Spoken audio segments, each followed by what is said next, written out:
Hello everyone, blog কাহনের নতুন একটা ভিডিওতে ওয়েলকাম। আই হোপ তোমরা সবাই ভালো আছো, সুস্থ আছো। আমরাও খুব ভালো আছি। আর আজকে বাড়িতে রয়েছে বিপত্তারিণী পুজো।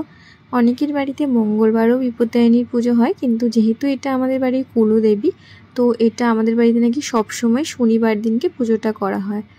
আজকে ঘুম থেকে ওঠা উচিত ছিল একটু তাড়াতাড়ি, কিন্তু ওই যে মিষ্টি পাখি উঠে যায়, সেই জন্য আমারও তাড়াতাড়ি ওঠা আর হয় না। আমি যদিও চাই উঠতে, একদমই পসিবল হয় না।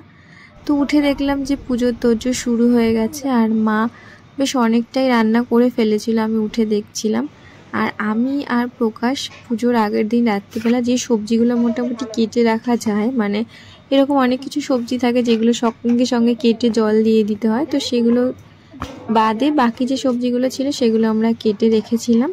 আর বাকি যেগুলো কাটা সেগুলো আমার মা মিলে করেছে। তো আমি ঘুম থেকে উঠে দেখলাম মা এই যে খিচুড়ি বসিয়ে দিয়েছে আর পায়েসও বানাতে বসিয়ে দিয়েছিল। তো আমাদের বাড়িতে যে মেইন ভোগগুলো দেওয়া হয় সেগুলো তোমাদের সাথে শেয়ার করছি।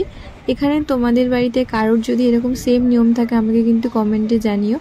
আমরা যেহেতু অন্নভোগ দিই ভগবানকে, তো যে কোনো পুজোতেই আমরা দিই। তো যেহেতু এটা বাড়ির পুজো, বাড়ির পুজোতে মা খিচুড়ি, অন্নভোগ, 13 রকমের ভাজা, 13 রকমের সবজি দিয়ে তরকারি, লুচি, পায়েস এগুলোই করে। এছাড়া ফল মিষ্টি তো রয়েছে, সেগুলো সবার বাড়িতেই থাকে। তো এই দেখো পুজো করতে বসে পড়েছি, ঠাকুরমশাই চলেও এসেছিল। আর আজকে প্রত্যেকবারই হয় কি বিপত্তারিণী পুজোতে বৃষ্টি হয়, কিন্তু এবারই প্রথম দেখলাম যে একটু বৃষ্টি হয়নি। বৃষ্টি তো হয়নি, বরং উল্টে হয়েছিল কি রোজকার থেকে গরমটাও যেন একটু বেশি পড়েছিল।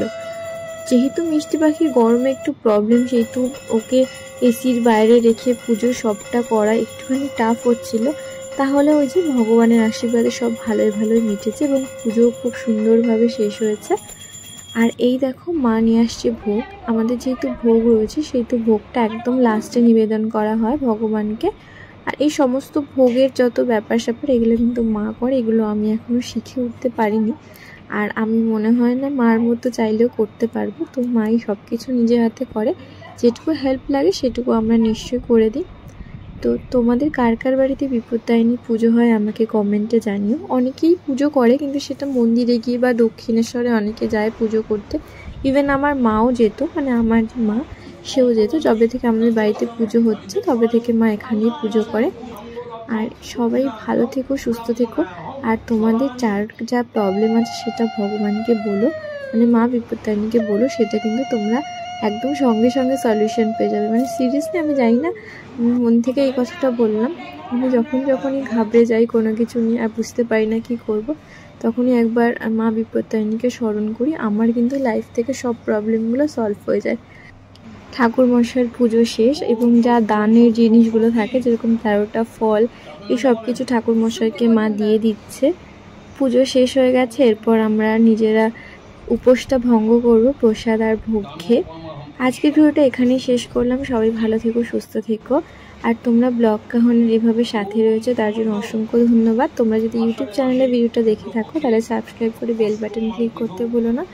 আর যারা ফেসবুকে দেখবে শিল্পী মজুমদার ফেসবুক চ্যানেলে, তারা কিন্তু ফলো করে যাও। আর যদি আমার ব্লগ কাহন পেজে দেখো, পেজটাও ফলো করে যাও। আজকের মতো টাটা, সবাই ভালো থেকো, সুস্থ থেকো। আর পরের ভিডিওর জন্য অপেক্ষা করো। কি ভিডিও আসছে আমি নিজেও জানি না, অনেকগুলো ভিডিও করা রয়েছে, তো যেটা এডিট করতে পারবো সেটাই শেয়ার করবো। সবাই ভালো থেকো।